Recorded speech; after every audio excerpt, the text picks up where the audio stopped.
Gloria a Jesús. Bueno, amados hermanos, en esta noche vamos a ver un tema importante relacionado con la Biblia.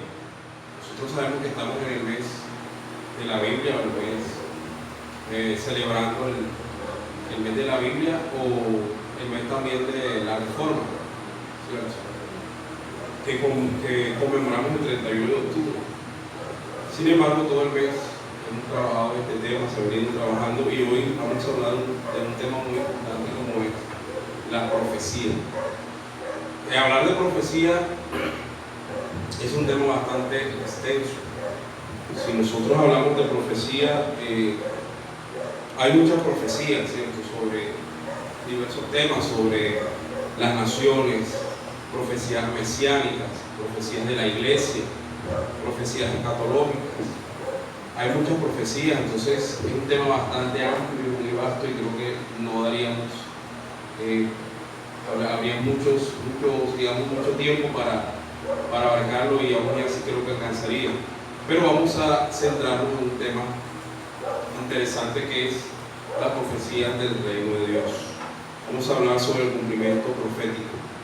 Entonces vamos a avanzar. Primero que todo vamos a definir la palabra profecía. Dice, la palabra profecía viene de la palabra griega propanai, que se define como sigue: pro, que quiere decir antes, y panai, que quiere decir hablar. De ahí que se refiere a eventos que se dice sucederán por palabras habladas de antemano. Es por eso que la profecía es una predicción, un pronóstico, un anuncio anticipado de eventos futuros a ocurrir. Hasta ahí está claro, ¿cierto? Ahí todo está claro. Ahora ya hablamos de lo que es la profecía en el contexto del griego. Ahora vamos a hablar de la palabra, del término profeta, que es el que lleva la profecía. El profeta en hebreo se dice, o se pronuncia, o se escribe nabi, como dice ahí nabi, profeta, conado del verbo acadio nabú, llamar, y del árabe nabá, anunciar. Este es un término más común del Antiguo Testamento para designar un profeta. O sea, es un término hebreo, el nabi hebreo, pero proviene de unas lenguas que son el acadio, que se hablaba en la región de Babilonia, y el árabe acá en la península arábiga, y se transforma esos dos idiomas, confluyen y se transforman en una palabra. Saben que la lengua es dinámica, que se llama, o que se pronuncia nabi. Este término es más común del Antiguo Testamento para designar a un profeta. Se usa más de 300 veces. La etimología exacta es incierta, pero llamar al presente parece ser la mejor opción.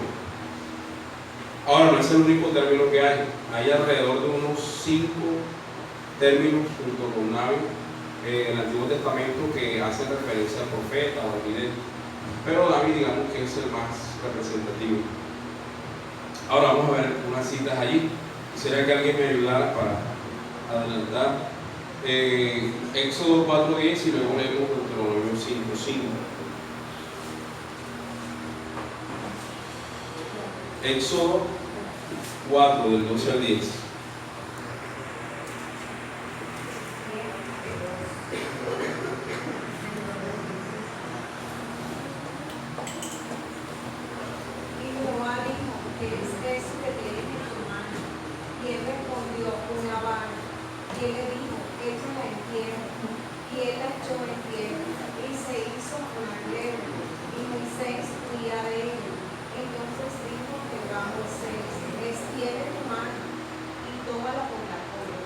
Y él extendió su mano y la tomó, y se volvió vara en su mano. Por eso creerán que se le ha aparecido Jehová, el Dios de tus padres, el Dios de Abraham, el Dios de Isaac y Dios de Jacob. Le dijo además Jehová: mete ahora tu mano en tu seno. Y él metió la mano en su seno. Y cuando la sacó, he aquí que su mano estaba leprosa como la hiel. Y dijo: vuelve a meter tu mano en tu seno. Y él volvió a meter su mano en su seno, y al sacarla de nuevo del seno, he aquí que se había vuelto como la otra carne. Si aconteciere que no te creyeren en mí, obedecieren a la voz de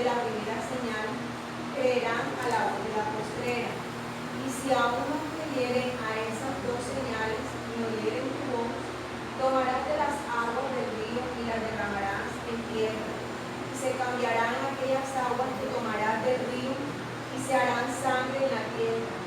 Entonces dijo Moisés a Jehová: Ay, Señor, nunca he sido hombre de fácil palabra, ni antes ni desde que tú hablas a tu siervo, porque soy tardo en el habla y torpe de lengua. Bueno, en un caso particular, digamos que Moisés es el primer gran profeta que hay. Hay otros profetas que antecedieron a Moisés, como es el caso de Abraham. El caso de Abraham, que fue profeta, porque la Biblia misma lo dice. Por ahí una vez había una controversia en el chat de los caballeros sobre quién fue el primer profeta, si era Abel, ¿cierto? Pero el primer gran profeta de la Biblia que aparece en la Biblia es Moisés. Moisés es ya conocido como el gran profeta. Era un oficio especial que Dios le había encargado. En Abraham vemos un llamamiento patriarcal para formar un pueblo, para formar una familia de la cual iban a nacer las tribus. Pero ya en Moisés vemos un llamado específico, como dice ahí, para anunciar. Ha sido llamado para anunciar la palabra de Dios. ¿Y cuál era el mensaje? ¿Cuál era el mensaje que debía anunciar Moisés? ¿Cómo? Deja ir a mi pueblo, exacto. Era un portavoz que debía ir a anunciar, un portavoz del mensaje de liberación del pueblo de Israel a Faraón. Entonces, Moisés es considerado pues, un gran profeta. Ahora, además de esa palabra que él revelaba, o en este caso revelaba a Faraón y incluso a su pueblo,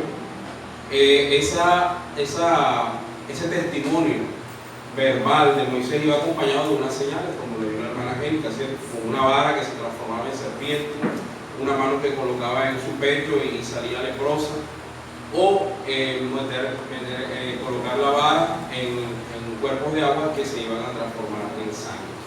Entonces, básicamente esa era la profecía. En esto consiste la profecía y en esto consiste el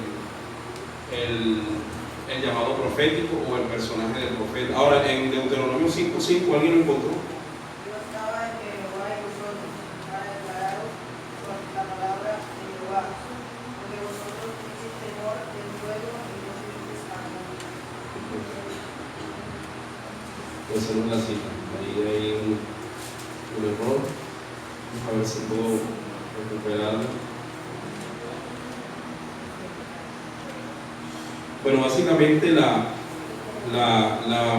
cita que allí hago referencia es aquella cita donde dice la palabra de cómo reconocer al profeta, de cómo reconocer un verdadero profeta. La Biblia en Deuteronomio nos enseña de que cuando el pueblo de Israel tenía como una cuestión, más bien el Señor le dice al pueblo de Israel que cuando ellos conozcan a alguien que hable la palabra y diga que es profeta o que está dando una profecía, la manera de reconocer si ese profeta era verdadero. 18:22. Gracias. 18:22. Dice, vamos a leerlo desde el 20, dice 18:20, Deuteronomio 18:20 dice: el profeta que tuviera la presunción de hablar palabra en mi nombre, a quien yo no le he mandado hablar, o que hablar en nombre de dioses ajenos, el tal profeta morirá. ¿O qué dice el Señor? El tal profeta, no dice el profeta, el tal profeta morirá. Y si dijeres en tu corazón, ¿cómo conoceremos la palabra de Jehová? Que Jehová no ha hablado. O sea, aquí el Señor es maravilloso porque se está anticipando antes que ellos le preguntaran, ya Él estaba diciendo lo que ellos posiblemente se iban a preguntar. Entonces dice: si el profeta hablara en nombre de Jehová y si no se cumpliere lo que dijo, ni aconteciere, es palabra que Jehová no ha hablado. Con presunción la habló el tal profeta, no tengas temor de él. Entonces era una señal, o la forma de comprobar si el profeta hablaba en el nombre de Dios, era un verdadero profeta, era que se cumpliera. O sea, es lógico, sí. él hablaba algo que no se cumplía y iba a ser un falso profeta, un falso anuncio. A lo largo de la Biblia vamos a encontrar, especialmente en la época de los reyes, muchos profetas que, digamos, profetas a sueldo que tenían los reyes para que ellos les profetizaran ciertas victorias, ciertas augurios, los cuales iban a ser falsos. En cambio, vemos a los profetas de Dios a lo largo de la Biblia siempre que todo lo que decían se cumplía. Tenemos el caso de Samuel, el profeta Samuel, todos o muchos han leído sobre él, y el profeta Samuel dice en la Biblia que ninguna de sus palabras, ¿qué? ¿Cómo? ¿Ah? Ninguna de sus palabras cayeron a tierra. O sea, todo lo que decía Samuel se cumplía, y así lo vemos en el relato bíblico, todo desde niño, aún desde niño, cuando Elí le pregunta sobre el futuro de sus hijos, él le dice, él no le quiere decir primero porque le da como miedo, porque lo que iba a pasar a los hijos de Elí era horroroso. Sin embargo, el profeta Elí sabe que Dios le ha hablado, porque el profeta, aunque estaba un poco, como dice uno, latizamente chueco, espiritualmente, Elí sabía que era un hombre de Dios, era un sacerdote, sabía que el muchacho había recibido la palabra, y le dice, no, y lo obliga a que le haga. Y se cumple esa palabra, la primera profecía que se cumple. Bueno, la tenía en la siguiente. Vamos a pasar la otra, ya hablamos de ese tema. Vamos ahora a hablar, yo les dije que íbamos a hablar de las profecías del reino de Dios, ¿cierto? Las profecías del reino de Dios. Entonces, vamos a retroceder primero para que quede la primera, profecías del reino de Dios. Para que nosotros entendamos el reino de Dios, vamos a tener 3 gráficas. ¿Cierto? La Biblia habla mucho del reino de Dios, y uno ora, Señor, establece tu reino. Lo cantamos, muchas alabanzas. El reino de Dios establece, lo oramos. Hay una oración que es el Padre Nuestro, que nos dice que nosotros debemos decirle al Señor, venga tu reino, ¿cierto? Pero ¿cómo así? O sea, venga tu reino, el reino de Dios ya está aquí, Jesús dijo que estaba aquí. ¿Cómo es el reino de Dios? Bueno, el reino de Dios hay que comprenderlo bajo 3 aspectos. El primero, el reino eterno de Dios. O sea, Dios es el Rey eterno, el monarca absoluto. Dios es el Rey de toda la creación. Dios es el Rey de la tierra, Dios es el Rey de los cielos. Dios creó el universo, Él es el creador, ¿cierto? Entonces Él tiene, el universo está sujeto a Él. Todo obedece a Él. Los huracanes, los vientos, las tempestades, todo obedece a Dios. Olvídese de ese tema de que el hombre, que la naturaleza tiene un ciclo, Dios es el encargado. Bueno, hay algo que se llama, no recuerdo el atributo ahora mismo de Dios, donde la inmanencia de Dios, creo que es la inmanencia de Dios, donde Dios, el poder de Dios está sobre la naturaleza. Digamos que fue como un relojito que Él puso y siguió, digamos que la naturaleza siguió su ciclo, pero todas esas leyes obedecen a Dios. Entonces, el reino eterno significa que Dios es el monarca absoluto, ¿cierto? Dios, si quisiera ahora mismo, pusiera de rodillas a todos los reyes y todos los políticos o los hombres que están en eminencia, todos los poderosos políticos, gobernantes del mundo. Dios los pondría de rodillas ahora mismo a que le adoraran, a que le tributasen, si Él quisiera, porque Él es soberano, es una cualidad que Él tiene, ¿cierto? Sino que Dios cumple, hay unas etapas en el desarrollo del mundo que se deben cumplir de acuerdo a su palabra, de acuerdo al plan que Él tiene. Bueno, entonces, ese es el reino eterno de Dios. El reino eterno de Dios. Sigamos. Ahora vamos a ver el reino. Yo lo llamé el Evangelio. Ahora, tiene la imagen aparece ahí, no sé si lo ven bien, está un poco borrosa, de Jesús como levantando un enfermo. Es el reino. Cuando hablamos del reino del Evangelio, es ya el reino progresivo, la instauración del reino de Dios en la tierra. Ahora, me voy a retroceder un poco, porque estamos hablando del reino eterno, y Y ustedes me dicen, bueno, si Dios es el monarca absoluto, ¿por qué hay guerras? ¿Por qué hay enfermedades? ¿Por qué reina tanto la maldad? Porque nosotros sabemos que la Biblia dice que el mundo está bajo él. ¿Bajo quién? Bajo la iglesia. El mundo está bajo el maligno, el mundo está bajo Satanás. ¿Por qué? Porque el hombre lo entregó. O sea, todo tiene su consecuencia o su antecedente. Adán y Eva fueron creados, ¿cierto? Fueron colocados como corona de la creación. Pero ellos se dieron ese dominio sobre la tierra, sobre la creación. ¿A quién? Al tentador. A partir de ahí se rompió ese equilibrio. Y este mundo, que fue digamos que donde Dios se reveló, pasó a ser gobernado por el mundo. Recuerden que cuando el Señor es tentado, ¿qué le dice el Señor en la segunda oferta que le hace Satanás al Señor? Le dice que no, esa es la primera oferta que le hace. Él primero le tiró lo que necesitaba, que era que tenía 40 días como comer, entonces le mostró primero el pan. Luego le dice, le mostró que los reinos del mundo. ¿Y qué dice Satanás? Le dice, eso lo encuentra en Mateo capítulo 4, Marcos. Todo esto te daré si postraré. Le mostró todos los reinos del mundo. Todo esto te daré si postrado me adoras. ¿Cierto? Porque a mí me ha sido entregado y a quien yo quiera se lo doy. A mí ha sido entregado y a quien yo quiera se lo doy. O sea, Satanás está gobernando en la esfera del mundo. Eso, vuelvo y te digo, no quiere decir esto, o sea, este reino eterno todavía, el Señor es el Rey eterno, siempre lo será. Solo que en esta, llamémoslo así, dispensación, el hombre caído se dio una parte de esa creación de Dios maravillosa a Satanás. Entonces, y eso va a ser recuperado en el plan de las edades, y en lo que vamos a ver ahora. Eso no va a ser recuperado. Repito, Dios puede quitar ahora mismo, bueno, Satanás, te voy a quitar el reino y te voy a mandar para el infierno enseguida. Dios lo puedo hacer enseguida, lo puedo hacer en los años 100, 200, 300, pero no. Hay un plan que se debe cumplir de acuerdo a la palabra.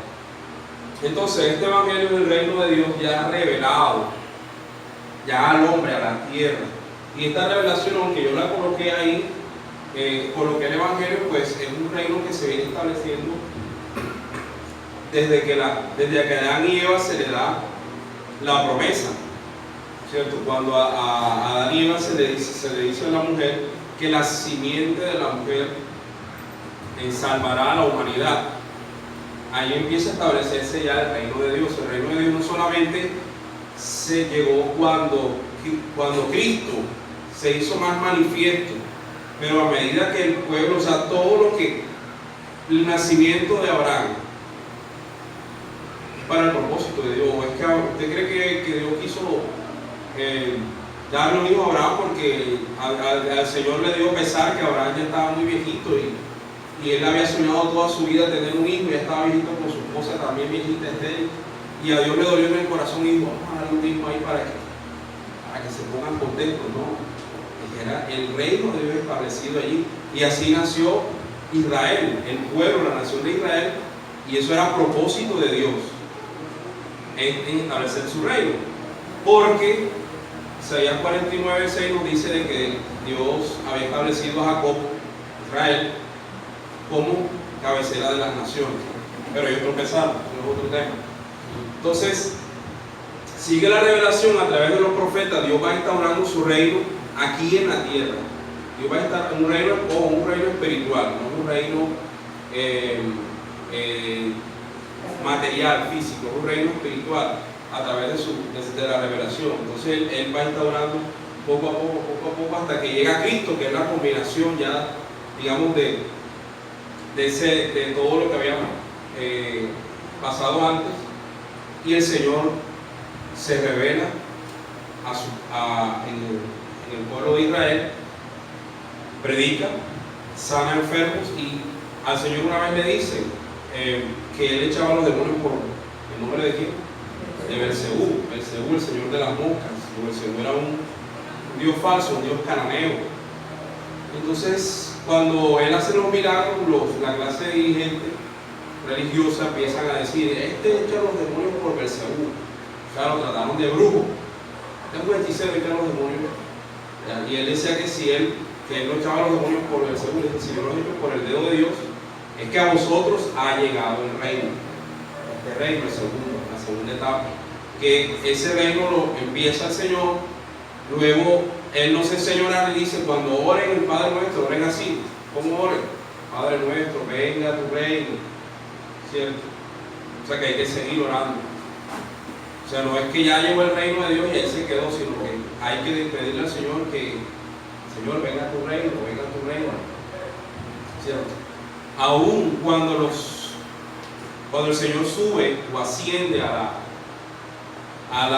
los cielos en la ascensión, los discípulos le preguntan, Señor, ¿cuándo serán las señales de tu restaurarás el reino en este tiempo? Y Él le dice, no les toca a saber a vosotros los sazones que mi Padre puso en su voluntad, ¿cierto? Y allí le está mostrando Él que todavía el reino no está completo, que deben pasar una serie de sucesos, y ahí entra la iglesia. Entonces la iglesia también hace parte de ese reino de Dios que está instaurándose en la tierra. O sea, nosotros somos el reino de Dios. O sea, nosotros tenemos otro propósito. Y yo sé que el propósito de nosotros que nos han enseñado y se nos enseña, y de pronto es el más preponderante en nuestra mente, es que nosotros, el Señor nos llamó para salvarnos del pecado. ¿Okay?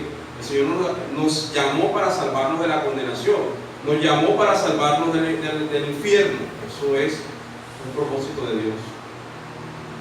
Pero el otro propósito que también tenemos como es la instauración del reino de Dios. Y esa es otra cosa aparte, ese es otro programa.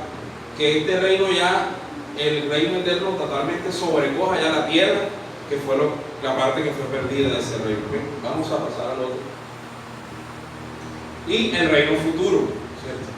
Tenemos en la imagen pues, a Jesús en el caballo blanco. Dice que Él vendrá con espada a matar a sus enemigos.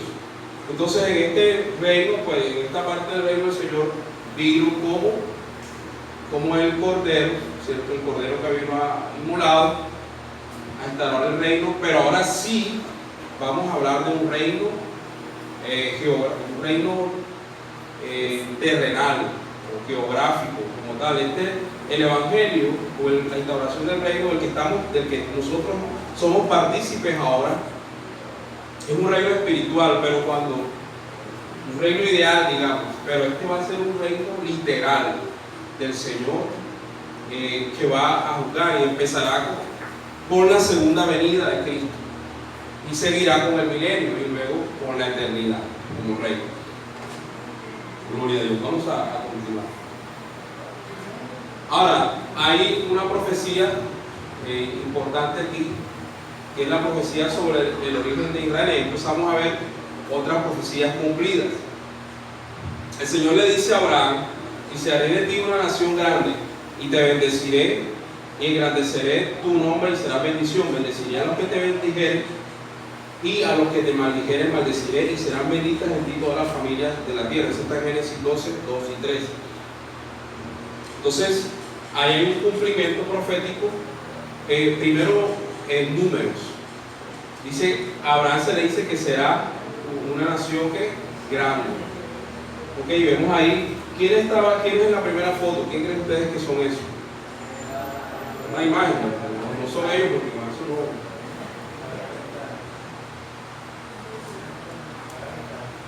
Abraham y Sara. ¿Cuántas personas eran? Eran dos, porque cuando él se le da la promesa, pues, lógicamente no había nacido, ¿cierto? Estaba él. Eran dos personas. Luego ellos, en el Éxodo, miren cómo se transforma ese número. Bueno, si nosotros retrocedemos un poco, ¿cuánto dice la Biblia que entraban en Egipto? ¿Cuántas personas? 70 personas. Eso no lo coloqué allí porque no es tan exagerado el crecimiento. Entran 70 personas. Cuando José manda a buscar a su papá y al resto de su familia, a sus sobrinos, sus sobrinas, entran 70 personas a Egipto. Y en el Éxodo salen 603.550. ¿Cuántos años pasaron entre la llegada de Israel a Egipto, de Israel hablando de Jacob, hasta el Éxodo? ¿Cómo? 400 años aproximadamente. En 400 años ellos pasaron de 70 personas a 603.550. Por eso, y usted lo ve en el Éxodo, por eso era que el faraón mandaba matar a los niños, ¿cierto? Cuando le dicen que llegaban las parteras, ya, porque las mujeres, se dice pues ya en la historia, que las mujeres judías eran fuertes, eran robustas y ellas parían. Así que cuando llegaban las parteras, ya ellas parían solas. Y no parían uno, parían de a dos, parían mellos, y parían así, parían uno detrás de otro. Y así, por eso ellos se fueron, porque fue una profecía que Dios estaba dando a su pueblo Israel. Dice: bendeciré a los que te bendijeren. Yo creo que eso no tiene ningún tipo de duda. Vemos que lo que ha pasado, Estados Unidos es un pueblo que bendice mucho a Israel. Estados Unidos es el pueblo, es el aliado, el mayor aliado del mundo en Israel, porque ellos prácticamente están solos. Ellos solamente están con Dios. Dios es el que los protege. Todas las naciones, Israel está en un sitio donde todas las naciones que le rodean son sus enemigos. Ellos están al oriente están limitando con el mar Rojo, con el mar Mediterráneo. Y figuradamente el propósito de los árabes, desde los árabes, los musulmanes, desde Irán, Irak, todas esas naciones, dice: nosotros los arrojaremos al mar. O sea, los arrojaremos al mar. Como ellos están en una pequeña franja de tierra que está límite con el mar, dice: los arrojaremos. Ese es el propósito de ellos. Entonces ahí todas esas naciones están en contra de ellos. Solamente el mayor, digamos, aliado, y uno de los pocos aliados que tiene Israel, es Estados Unidos. Nuestro país incluso es, digamos que tiene una política un poco antisemita ante Israel. El presidente Santos, un día antes de Santos dejar la presidencia de la República, firmó el decreto donde reconocía a Palestina. A Palestina como nación. Esto afectaba lógicamente a los judíos. Y el presidente Duque, en su campaña presidencial, antes de hacer campaña, dijo que él trasladaría la embajada de Colombia, que está en Tel Aviv, a Jerusalén como capital, y no lo hizo. Luego se echó para atrás. Entonces vemos que no hay, digamos que y eso sucede, pues las naciones que bendicen. Vemos que Israel, Estados Unidos es un país próspero. Estados Unidos es un país próspero, apoya mucho a Israel. A los que te maldijeren, maldeciré. Ya sabemos lo que ha pasado con muchos personajes que han maldecido a Israel. Y dice: serán benditas en ti todas las familias de la tierra. Bueno, me faltaba el crecimiento. Esta es la cifra hoy en día. En el 2019, el censo del 2019 dice que en Israel hay 8.881.000 judíos. Ahora, hay muchos más que están, porque, o sea, ser israelita no es nacer en Israel. O sea, es una raza, es una nación.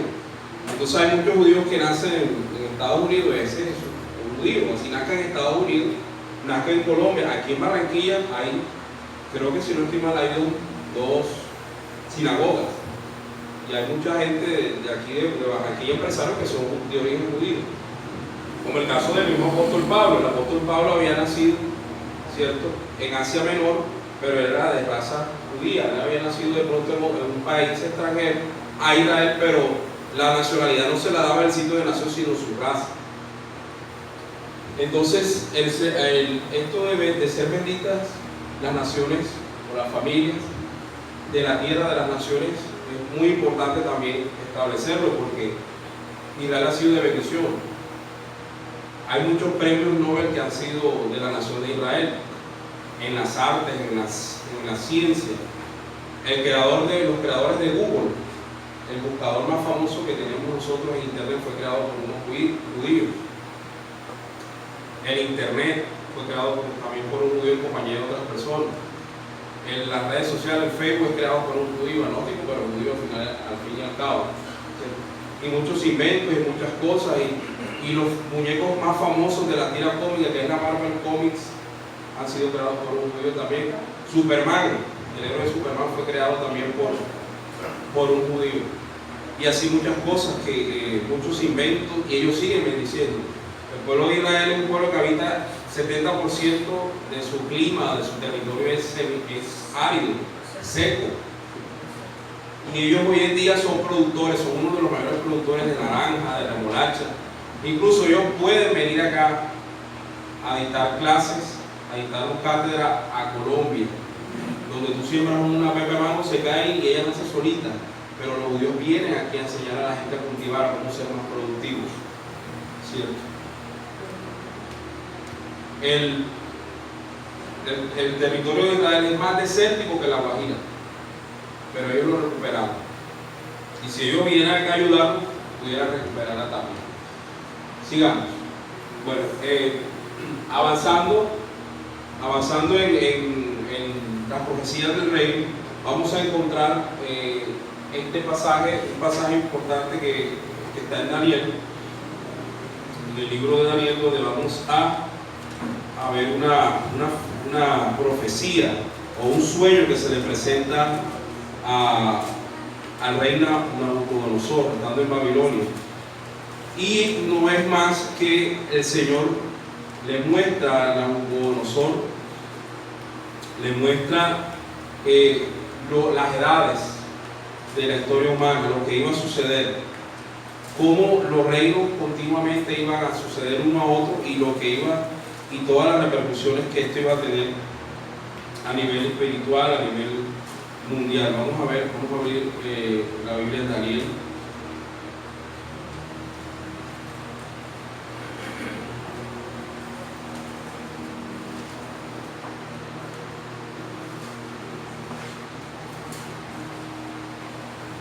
Gloria a Jesús.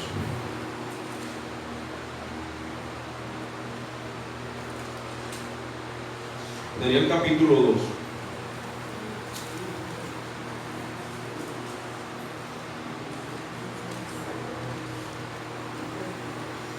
La historia es muy curiosa porque el rey Nabucodonosor tiene un sueño, ¿cierto? Y se le va un sueño. Y luego este sueño lo perturba tanto porque a él se le olvidó el sueño. Y dice que él buscó a todos los sabios, los caldeos y sabios de su reino, y ninguno podía. Él le preguntaba, tengo un problema, tuve un sueño y se me olvidó. Entonces, ¿quién me ayuda? Y ninguno pudo ayudarlo. Él amenaza con matar a todos los sabios y caldeos del reino. Daniel interviene y frena esa matanza y dice, no, el Dios me va a revelar el sueño, y él le revela, primero le dice cuál era el sueño que había olvidado. Y el sueño consistía en que Nabucodonosor vio en su sueño una estatua que tenía una cabeza de oro, unos brazos y el pecho de plata, la cintura de bronce y unas piernas de hierro. Y luego en los pies era una aleación de barro, una mezcla de barro con el hierro. Entonces, ahora él le dice, Daniel le dice, esto fue lo que soñaste, esto fue lo que viste, ahora te voy a dar la interpretación. Le dio la llave y te voy a dar la interpretación. Entonces, esto no era nada más y nada menos que los reinos del momento, las potencias que iban a estar, digamos, turnándose el poder en la tierra donde estaba la revelación bíblica en ese momento. En ese momento por acá estaban los indios, los aztecas y esto, pero esto no tenía nada que ver con lo que estaba sucediendo acá. Pues allá pues Dios tenía control de eso, pero aquí la revelación de Dios estaba en este sitio. Entonces, primeramente el imperio babilónico, cabeza de oro. Los babilonios eran considerados unas personas muy sabias, muy inteligentes. Por eso Nabucodonosor, cuando tiene el sueño, acude a los sabios y caldeos, ¿cierto? Vamos a darle clic ahí para ver qué nos dice.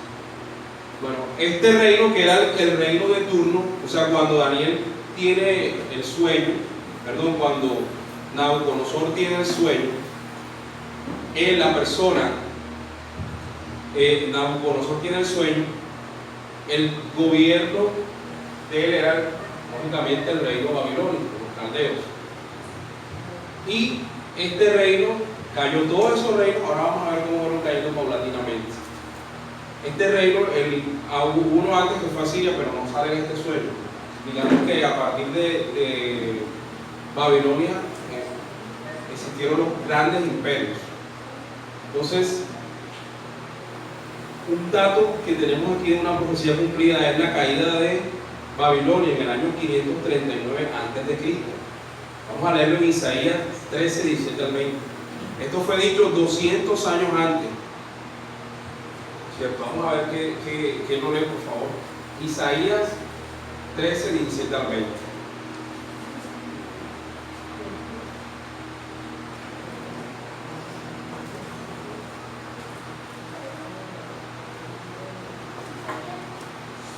Isaías 13, 17 al 20. He aquí que yo defiendo contra ellos a los medos, que no se ocuparán de la plata, ni producirán oro. Con arco tirarán a los niños, y no tendrán misericordia del fruto del vientre, y su ojo revelará a los hijos. Y Babilonia, hermosura del reino, y ornamento de la grandeza de mis padres, será como Sodoma y Gomorra, a la que transformó Dios. Nunca más será habitada, ni se orará de menos, en inundación en inundación. Y levantará allí tienda en árabes, y pastores tendrán allí majadas. Y no se dormirán allí las piedras del desierto, y sus casas se llenarán de oro. Allí habitarán a los hijos, y allí soltarán las cabras al campo. Okay. Gracias. Entonces dice la palabra de Dios que Isaías da una profecía 200 años antes de que ocurriera, que Babilonia iba a ser destruida, iba a ser asolada. Ya vemos, no se ve muy bien la foto, cuando usted esté en internet puede buscar la foto. Esto es lo que es más o menos Babilonia. Esto que está alrededor, lo que usted ve alrededor, como un semicírculo, son las ruinas de la ciudad. Y lo que ve al fondo, que ve más o menos paradito ahí, no crea que eso fue un palacio, que no sé si ustedes recuerdan un señor que Saddam Hussein. Saddam Hussein fue un dictador iraquí, ¿cierto? Un dictador iraquí, musulmán, que él se declaró, a sí mismo se declaró como el sucesor de Nabucodonosor. Pues digamos que la nación de hoy en día, el Irak, donde queda la región de Irak, es lo que comprendía parte de lo que era el imperio babilónico. Entonces él dijo: yo soy el nuevo Nabucodonosor, yo soy la reencarnación de Nabucodonosor, entonces voy a hacer nuevamente grande a Babilonia. Ahí donde ustedes ven, no sé si ustedes recuerdan que una de las 7 maravillas eran los jardines colgantes de las 7 maravillas del mundo antiguo eran los jardines colgantes de Babilonia, ¿cierto? Eran muy hermosos, ellos eran constructores, tenían algo que se llamaban los zigurats y todo eso. Entonces Saddam Hussein dijo: yo voy a reconstruir Babilonia, yo voy a que tenga nuevo esplendor, porque yo soy el nuevo Nabucodonosor. Pero ustedes saben qué le pasó a Nabucodonosor, se volvió casi loco, sino que Dios lo salvó. ¿Y cómo terminó Saddam Hussein? No sé si ustedes recuerdan el juicio que le hicieron, a él lo ahorcaron y se ve como un loco. O sea, yo cuando lo veía a él en aquel tiempo, cuando le están haciendo el juicio, yo lo asimilaba mucho cuando Nabucodonosor se termina convirtiéndose como una bestia, el cabello todo así enmarañado, una barba y la mirada perdida. Entonces él trató de hacer ese palacio, pero eso quedó en nada, porque él fue, recordemos que los aliados llegaron a Irak y lo destituyeron. Entonces eso fue una profecía cumplida allí, en la cabeza de oro, Babilonia. El imperio medo-persa, ahí cuando Santiago hablaba de la profecía, decía, vienen los medos. Bueno, no es que los medos y los persas ¿qué eran los medos y los persas? La tierra de Media fue un imperio, bueno, no fue un imperio, fue una ciudad, digamos, que no fue tan poderoso, pero ellos luego fueron absorbidos por los persas, e incluso pacíficamente hicieron unas alianzas. Tú sabes que se casaban las princesas con los príncipes y los persas terminaron absorbiendo a los medos. Entonces se formó lo que llamaban el imperio medo-persa, pero los que gobernaban eran los persas. Digamos que los medos eran como unos sátrapas. Ustedes se acuerdan de Darío de Media, que Darío de Media es aquel rey cuando a Daniel lo echan en el foso de los leones. Dice, oh rey Darío, rey Darío. El rey Darío que dice que se ayunó por la vida era Darío el Medo, era un medo, pero más que un rey era como un sátrapa, como un gobernante ahí, porque en ese entonces los reyes persas, bueno, Ciro, Artajerjes, Asuero. Entonces hay una profecía que está en Isaías 45:1. ¿Quién la puede decir? ¿Me pueden ir ayudando antes que yo les diga para que adelantar ahí? Ciro, Isaías 45:1. Vamos a hablar sobre una profecía.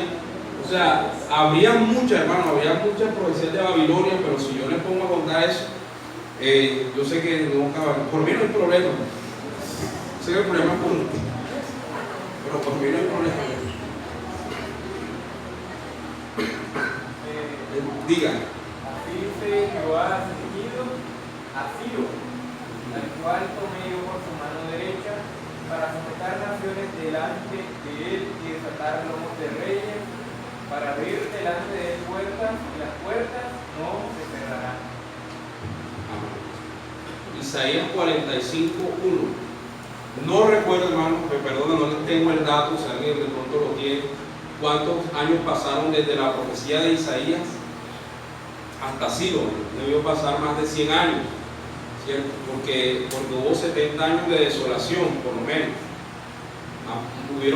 Hubieron podido pasar casi 100 años, aproximadamente 100 años, desde que Isaías, el profeta Isaías, da la profecía de que iban a ser un rey persa, cuando ni siquiera Persia estaba, o sea, imagínate, cuando Isaías profetizó, ni siquiera el imperio babilónico era la potencia dominante, era Siria. Cuando Isaías profetizó, Asiria era la potencia dominante, todavía no había empezado el imperio, y ya él se pasó a Babilonia y estaba hablando, se pasó un imperio, se pasó 100 años y estaba hablando de Ciro, el persa. Podrían decirlo que sí, el persa, si Persia es un pueblo pequeño, ahora mismo la potencia, pero él profetizó: Ciro mi ungido. Ciro es el único personaje de la Biblia gentil, es decir, no judío, al cual se le llama mi ungido. Entonces, es el único personaje de la Biblia no judío al que se le llama ungido. Es el único personaje de la Biblia no judío que es tipo de Cristo.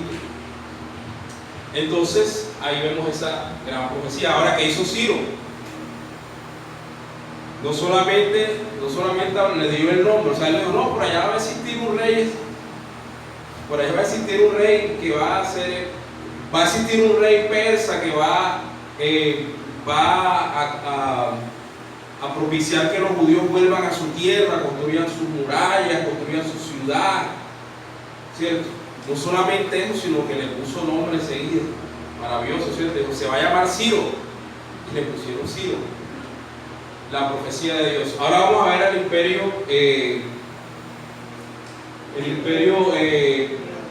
medo-persa. Ahora vamos a pasar al imperio griego, ¿cierto?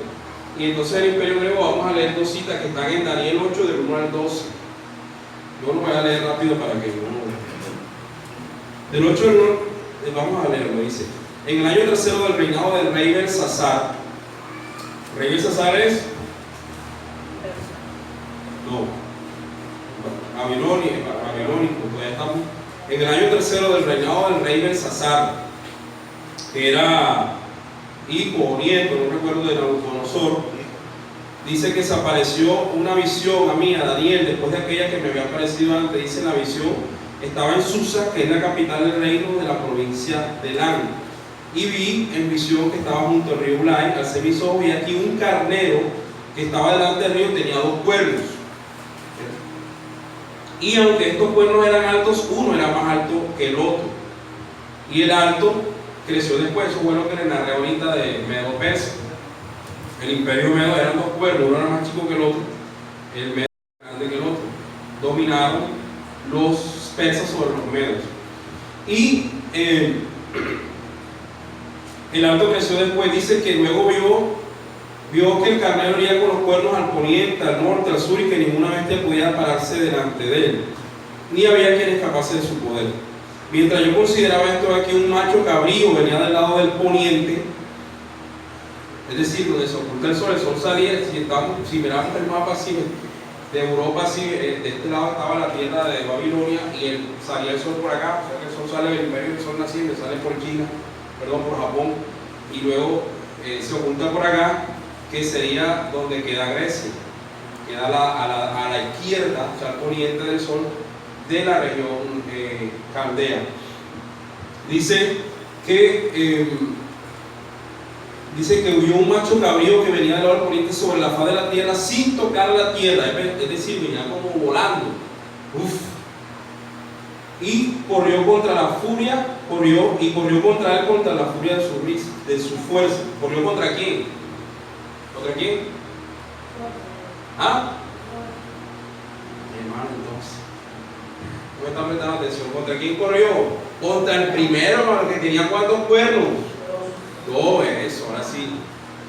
El que venía en el aire, un macho cabrío, dice que chocó con toda su fuerza contra, o sea, el que tenía los 2 cachitos era ¿quién? Medo-Persa, ¿cierto? El griego, un macho cabrío. Los griegos, dicen los historiadores, que los griegos eran pastores al principio.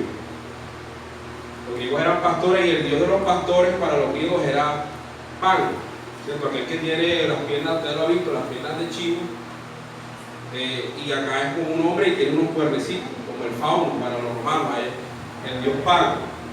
Entonces, ese representaba a los griegos. Dice que venía veloz. Otra cosa era que venía veloz. O sea, dice que dice ahí que no iba ¿qué? No iba galopando, sino iba sobre el aire, rápidamente. Esto sin duda alguna es un cumplimiento profético de lo que hizo Alejandro Magno, que es este señor que está acá. Alejandro Magno fue un hombre que aproximadamente en 7 años dominó toda la región que tenía el imperio babilónico, que tenía el imperio Medo-Persa, ¿ya? Y se extendió más allá. O sea, el reino de Alejandro Magno llegó hasta las fronteras con la India, casi llega a China, ¿cierto? En 7 años, pero él murió joven, murió a los 33 años y no pudo culminar toda la gloria de lo que pensaban que iba a ser. Entonces, cuando él muere, a él dice el relato bíblico, aquí mismo dice,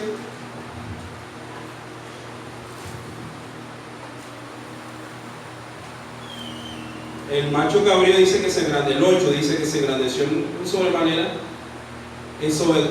sobremanera, pero estando en su mayor fuerza, aquel gran cuerno fue quebrado y en su lugar nacieron otros 4. Este es un cumplimiento profético de la muerte de Alejandro Magno, que estando en el mayor esplendor de sus campañas militares, murió, ¿cierto?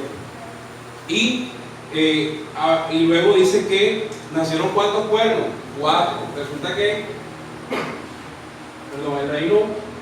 el imperio griego, después de Alejandro Magno, de su muerte, se dividió en 4 de sus generales, que fue Casandro, que estuvo por acá en la parte de lo que era Grecia como tal, la Macedonia, Lisímaco, no recuerdo cuál era Asia Menor, Lisímaco, Asia Menor, Seleuco, que fue todo lo que era el territorio de la Tierra Santa, la tierra de Israel, para no decir Palestina, que está mal dicho, ahorita les digo por qué. Entonces, Seleuco y Ptolomeo, que gobernó en Egipto. Entonces ellos se dividieron de la dinastía de los Ptolomeos, salió Cleopatra. Cleopatra era una egipcia, pero que tenía sangre o raíces griegas. Entonces, allí, luego, maravilloso es Dios que no solo en el Daniel del 8, del 1 al 12, él le narra esta profecía, pero desde el versículo 18 al 23, le explica la profecía. Si usted ve más adelante, ya yo se lo expliqué, no lo voy a leer porque ya yo se lo expliqué, ¿cierto? Y es lo que está, solamente hay que añadir ahí que de esos 4 cuernos dice que nace un cuerno que se destacó, que fue en el reino de los Seleucidas, que fue Antíoco. A mucha gente aquí ha hablado de eso. Antíoco Epifanes, que fue un general Seleucida que se autodenominó, se llamaba Antíoco, se hizo llamar Epífanes, o sea, Dios manifiesto. Antíoco Epífanes, Dios manifiesto, y fue aquel que hizo guerra, era un antisemita.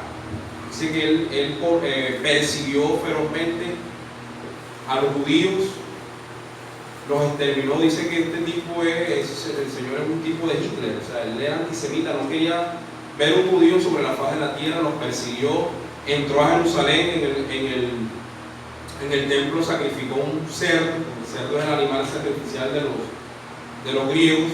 Sacrificó un cerdo, lo que se conoce como la abominación desoladora. Luego fue expulsado. Esto sí, pues me gustaría revisarlo en el 25, dice, con su sagacidad, hablando de Antíoco, dice, con su sagacidad hará prosperar el engaño en su mano, y en su corazón se engrandecerá, y sin aviso destruirá a muchos. Se levantará contra él príncipe de los príncipes, pero será quebrantado, aunque no por mano humana. Bueno, aquí este príncipe de los príncipes, en esa época histórica, el pasado, se dice que fue Judas Macabeo. Judas Macabeo fue un judío que venía de familia sacerdotal, que hizo guerra contra Antíoco y lo expulsó por un tiempo. Por un tiempo no, lo expulsaron definitivamente. Hubo una guerra allí, pero ellos finalmente recobraron. Ahora,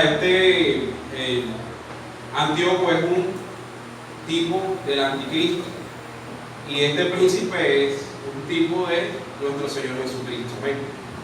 Entonces, y finalmente vamos a tener acá el Imperio Romano. Dicen muchos que esto simbólicamente aquí se divide, ¿cierto? Porque se divide a partir de la cintura.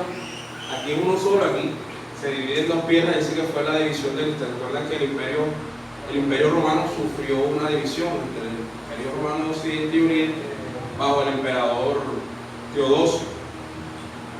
Más o menos fue entre el año 27 y el 476 el dominio del Imperio Romano, y termina aquí, donde ya sus pies son barro con hierro, y es lo que sucedió finalmente con el Imperio Romano. El Imperio Romano se fue resquebrajando poco a poco, y pasamos a la siguiente. Faltan 2 diapositivas, hermanos, y ya terminamos. Y luego, en este sueño que tiene Nabucodonosor, que es recuperado en la memoria por Daniel, dice que hay una piedra no cortada con mano que viene del cielo y rompe la imagen en pedazos, la destruye totalmente. Eso está en Daniel 2, 34 y 35. En Daniel 2, 34, 35 dice: estaba mirando hasta que una piedra fue cortada no con mano, e hirió la imagen en sus pies de hierro y de barro cocido, y los desmenuzó. Entonces fueron desmenuzados también el hierro, o sea, lo cortó de allí y de ahí cayó. Proféticamente esto ha sido, esta figura proféticamente es una representación del gobierno humano, una representación de los imperios, no solamente esos imperios. Esta figura representa todos los imperios, los gobiernos de todas las edades, de toda la época histórica de los humanos, ¿cierto? antes. Entonces, aquí en los pies de barro dicen que proféticamente este será el último gobierno. Muchos lo comparan con la Unión Europea. Dicen que la Unión Europea tiene naciones que son poderosas como Alemania, como Francia, como el Reino Unido, que son potencias, grandes potencias económicamente, militarmente, tecnológicamente. Pero también tiene otras naciones como España, Portugal, que no son naciones, como Turquía, que no son naciones industrializadas. Entonces, digamos que ahora, esto ya está sucediendo. Yo no sé si esto sucederá así de repente, pero esto ya está sucediendo porque Europa actualmente está en una crisis. Europa atraviesa una crisis económica, una crisis moral y una crisis de seguridad. Una crisis económica porque los países no se pueden sostener. Ustedes han visto en las noticias que Inglaterra quiere separarse de la Unión Europea, y esto implicaría una serie de un golpe económico para muchas naciones que dependen de que Inglaterra esté allí, ¿cierto? Ahora también hay un resquebrajamiento moral, porque Europa, donde nació la reforma, lo que celebramos el 31 de octubre, celebramos la reforma, nació en los países europeos como Alemania, donde fue Martín Lutero, en Suiza, donde fue Calvino, en Inglaterra, donde estaba John Knox, y muchos los reformadores de Holanda, de Bélgica, nacieron desde allá. Pero a medida que pasó el tiempo, todo digamos que fue inoculando a la iglesia muchas ideas, mucha ideología, mucho posmodernismo y todas esas cosas vanas, y hoy en día Europa es un caos moral. Es un caos moral. Allá las iglesias, como pasaba una vez el pastor la imagen, iglesias convertidas en discotecas, iglesias convertidas en moteles, iglesias convertidas en canchas de fútbol, en pistas de skate, de patinaje, todo eso está sucediendo. Hay una ruina moral y que está acabando.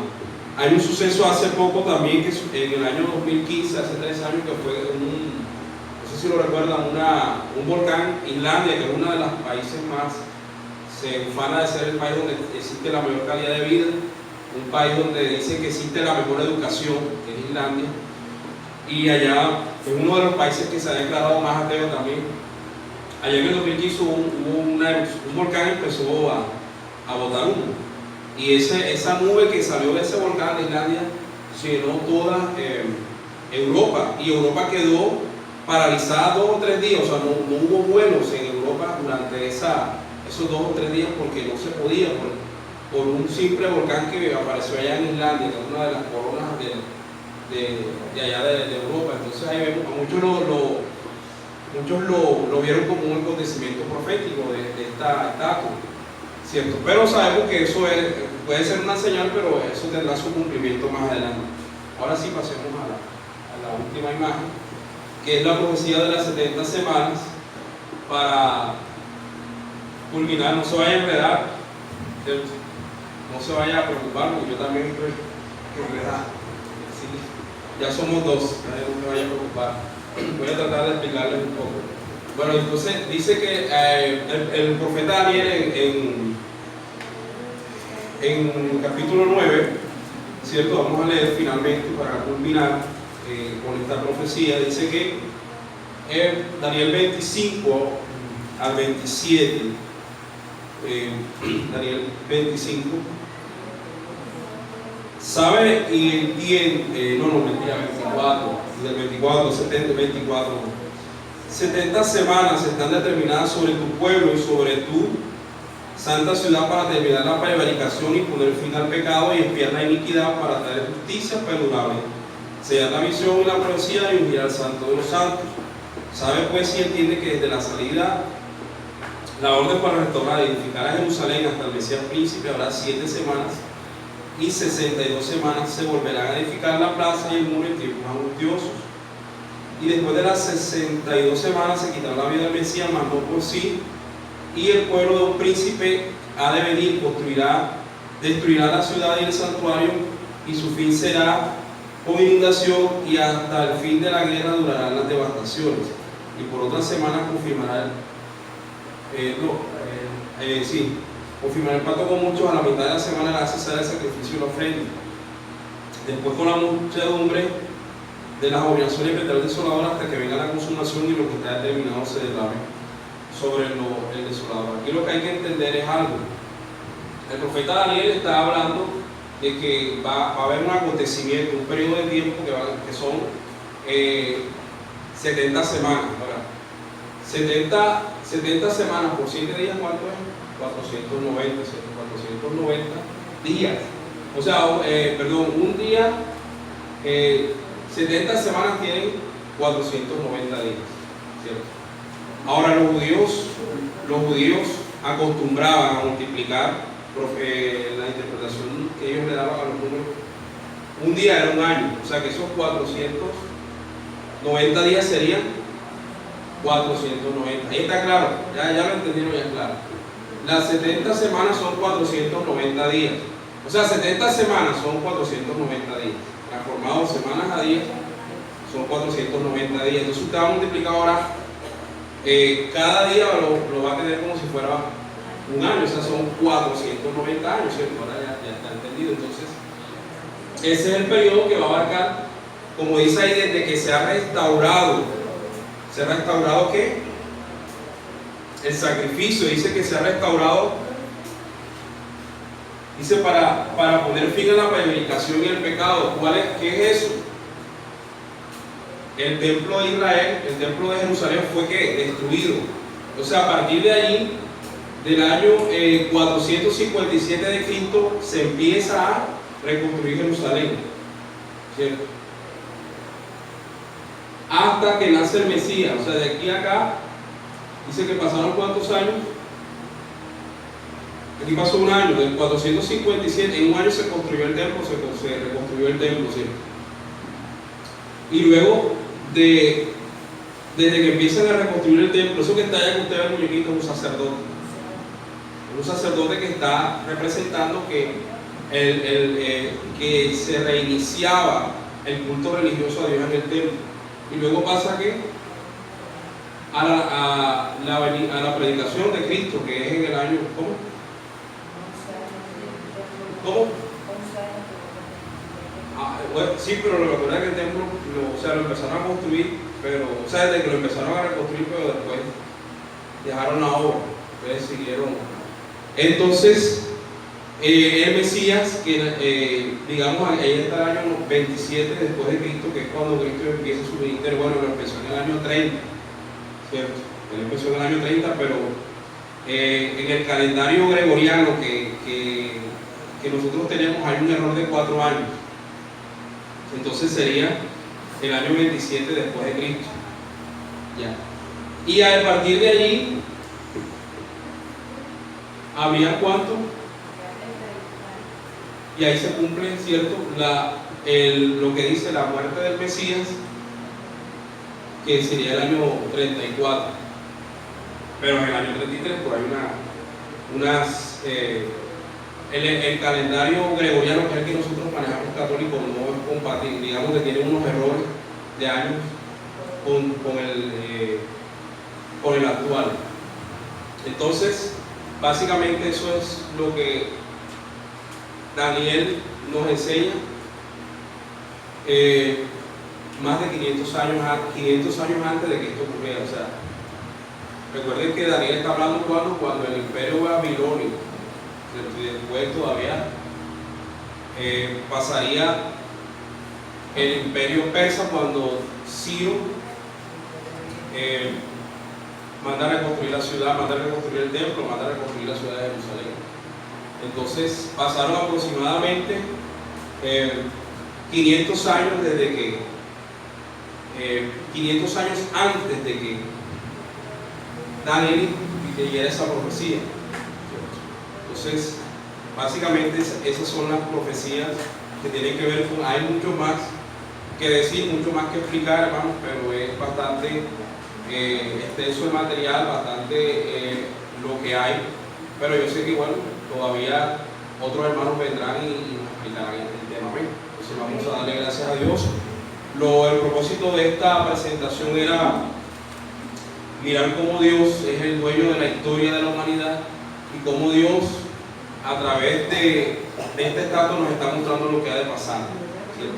Vemos cómo hoy en día se levantan los líderes políticos y quieren postergarse en el poder. Lo estamos viviendo ahora mismo en Latinoamérica y en muchos países del Oriente, donde se levantan los políticos o los reyes o los que están en eminencia a maltratar al pueblo, a destruir al pueblo, a hacer tiranía. Pero ellos llegará el momento en que Dios quebrará todo ese gobierno humano, quebrará toda esa fuerza humana y instaurará su reino de justicia, que instaurará el Señor como nunca ha habido jamás. Amén. Vamos a orar. Padre, que estás en los cielos, te damos gracias en esta hora de la noche, Dios, porque nos has dado la oportunidad, Dios, de estudiar tu palabra, de comprenderla, Dios, de conocer todo el panorama profético que hay. Sabemos que muchas se han cumplido, muchas se cumplieron ya en ti, Señor, en los últimos 24 horas de vida que tuviste en la tierra, como antes de que te crucificaras, se cumplieron más de 30 profecías, Señor. Padre Santo, y aún hay muchas que están por cumplirse, Dios. Por eso te pedimos que nos des el discernimiento.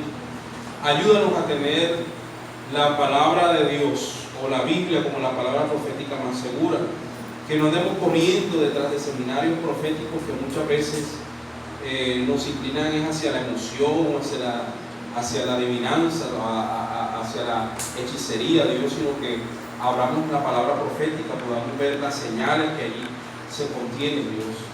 Te pedimos que en el nombre de Jesús nos dé fuerza, Dios, porque sabemos que a esta tierra también le quedan los últimos días, en los últimos tiempos estamos viviendo, Dios, y sabemos que el enemigo arrasará, vendrá rugiente, porque sabe que le queda poco tiempo, Dios. Pero tu palabra dice que el que persevera hasta el fin será salvo, Dios. Nosotros conocemos tu palabra, amamos tu palabra y hemos creído en la palabra profética más segura que tenemos, Dios, y la tenemos como una antorcha encendida. Te damos gracias, Señor, en el nombre de Jesús. Amén y amén.